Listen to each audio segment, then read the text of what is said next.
In 1977, a single figure operating from dense, remote jungles of Southeast Asia presented the United States with a threat that was unprecedented in its structure. It was not a declaration of war, nor a series of violent attacks, but a quantified proposition of controlled harm. Pay $100 million or endure a precise flood of heroin into American cities. The audacity lay in its logic, where power derived not from force, but from calculated economic leverage combined with local immunity. Khun Sa did not hide his identity or ambitions.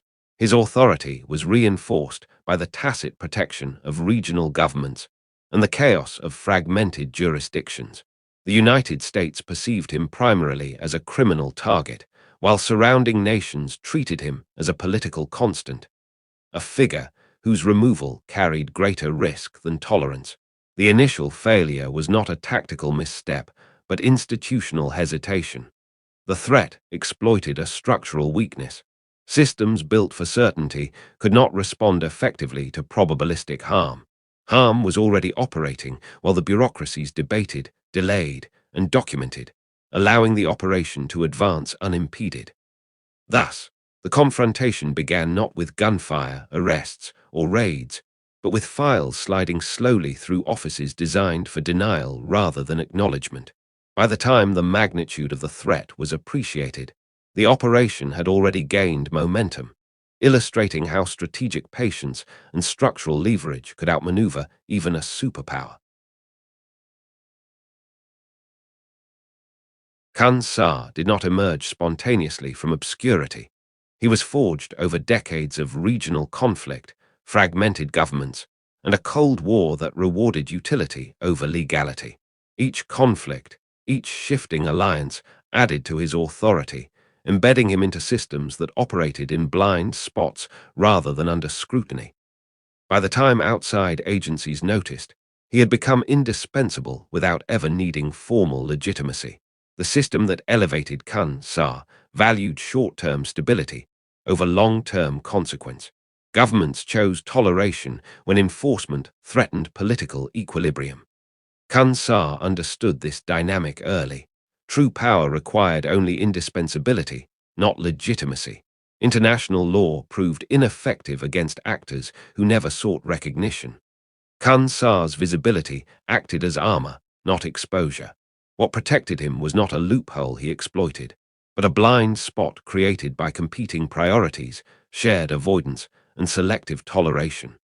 By the time international agencies fully recognized the scale of Khun Sa's control, dismantling his network risked destabilizing every system it touched. What existed was not deception through lies, but an architecture built on unspoken agreements and responsibilities no one claimed. The protection surrounding him was structural, durable, and unintentional. Khun Sa did not prepare for a single confrontation. He prepared for permanence. Every layer of his operation was constructed to survive scrutiny, pressure, and partial disruption without ever collapsing. The system functioned quietly, optimized to absorb shocks before they could become threats. Every stage of the operation was deliberately designed to appear smaller than it truly was. Predictability was the central strategy. Khun Sa understood that systems fail when they encounter unexpected variables. Endurance, not expansion, was the training objective for his organization. Khun Sa also prepared politically, long before it was necessary. Relationships were nurtured, tolerances maintained, and insulation constructed to withstand international attention. The operation anticipated scrutiny and quietly mitigated potential interference. Financial preparation focused on survivability, not visibility. Assets were structured to be functional under stress and shielded from scrutiny. By the time Khun Sa issued his threat to the United States, the outcome had already been structurally determined. This was the ghost phase.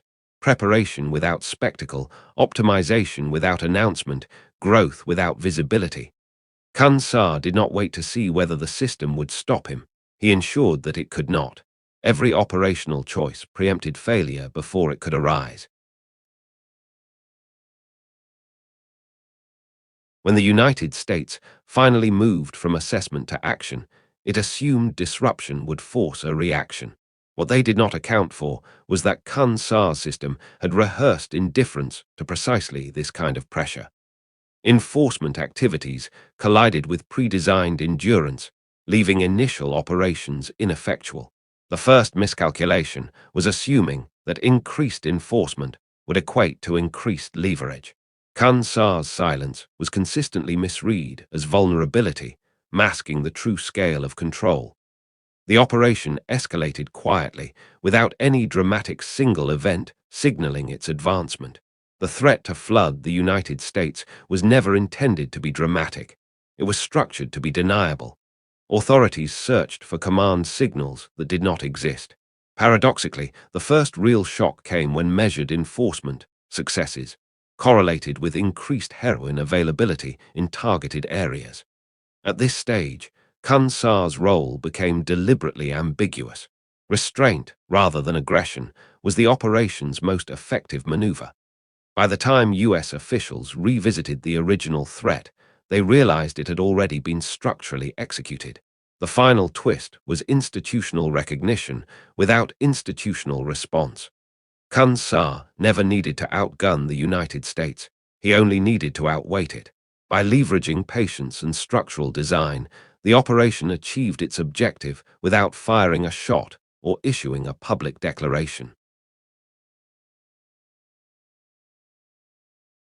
The investigation did not begin with clarity, but with contradiction.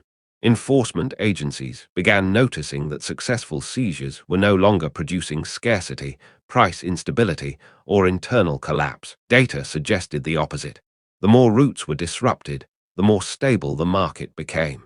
This reversal forced investigators to question their own assumptions about how pressure was supposed to work. The first major break came when investigators stopped looking for spikes and started looking for smoothness. A system under stress was expected to behave erratically, yet this one behaved with discipline. That discipline implied pre-planning rather than reaction. From that moment, the investigation shifted from tactical enforcement to structural analysis. Attention turned toward identifying command authority, but the expected hierarchy never appeared. Intercepts, interrogations, and informants produced fragments that did not connect cleanly. No order was ever found that initiated expansion or retaliation. The absence of a command signal became evidence of design rather than luck. Khun Sa became the focus not because he was hidden, but because he was impossible to isolate. Intelligence files showed his name appearing consistently across decades, yet always just outside legal reach. He was visible, documented, and discussed, and still functionally untouchable. This paradox forced agencies to confront the limits of their jurisdiction. The investigation then turned inward, examining how early decisions had shaped the present outcome. Analysts traced tolerance policies, Cold War alignments, and selective enforcement priorities. Patterns revealed that Khun Sa had been tolerated when he was useful and ignored when he was inconvenient. The system had trained him how far he could go. By the time agencies fully understood the structure they were facing, the cost of dismantling it had become politically unacceptable. Intervention threatened regional instability, refugee flows, and exposure of past complicity. Enforcement was no longer a technical problem. It was a liability problem. The investigation reached a conclusion it could not publicly state. The investigative reconstruction revealed the truth too late to matter operationally.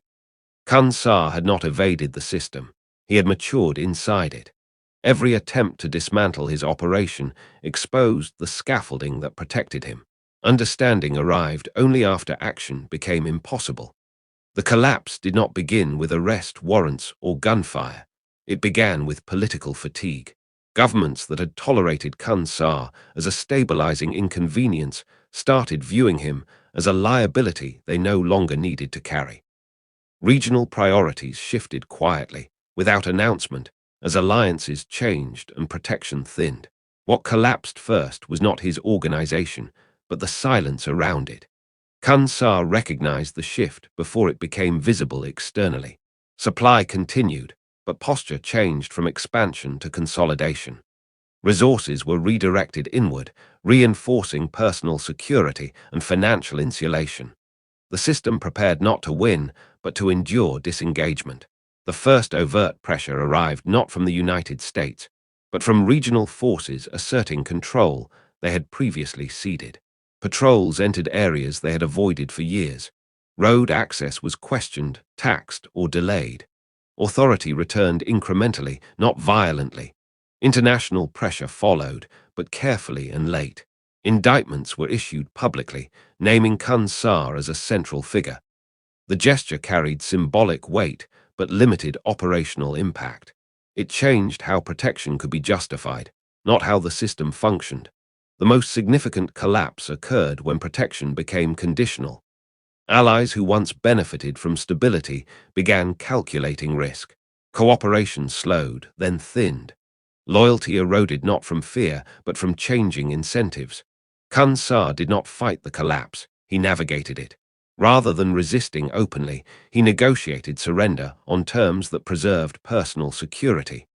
The system he built allowed disengagement without exposure. Survival replaced dominance as the objective. The collapse concluded without resolution. Khun Sa was not captured, extradited, or tried. He exited the system he had outgrown, carrying wealth accumulated beyond reach. Justice did not fail dramatically, it was never activated fully. After the collapse, there was no victory briefing and no public reckoning. The system moved directly from tension to quiet, skipping resolution entirely. What followed was not justice, but cleanup. The money did not disappear suddenly. It dissolved slowly into places that no investigation could fully reach. There was no vault to seize and no account to freeze. Wealth survived because it had never needed visibility. In the United States, the damage remained measurable but unattributed. Overdose statistics were published annually, stripped of origin and context. The cause was abstracted into trends rather than traced to decisions. Khun Sa lived the remainder of his life outside the systems that once tracked him obsessively. He was neither pursued nor protected openly. He existed in a legal grey space created specifically for unresolved cases. The drug market adapted quickly, as it always did. New actors filled the vacuum left by his withdrawal. The structure he refined outlived him intact. No institution formally admitted responsibility for enabling the conditions that allowed Khun Sa to succeed. Each agency could point to constraints, treaties, or higher priorities. Responsibility remained collective and therefore unusable. The aftermath revealed the true nature of the failure. The system had not been defeated, it had simply declined to confront itself. Stopping Khun Sa earlier would have required admitting that he was never outside the system at all. Khun Sa did not outsmart the United States through brilliance or secrecy.